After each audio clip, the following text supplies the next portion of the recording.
Acompáñame a ver el proceso de acorazado de esta Ford F350.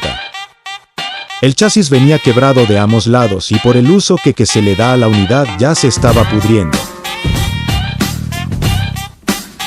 La solución que se le dio a esta camioneta fue poner dos placas de 1/4 parte de pulgada por ambos lados del chasis para darle soporte y resistencia. Las placas se fijan con tornillo de alta y soldadura en puntos estratégicos para permitir la torsión del chasis. Y este es el resultado final.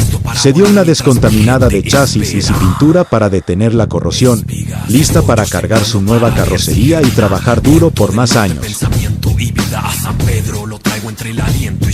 Carrocerías El Boy.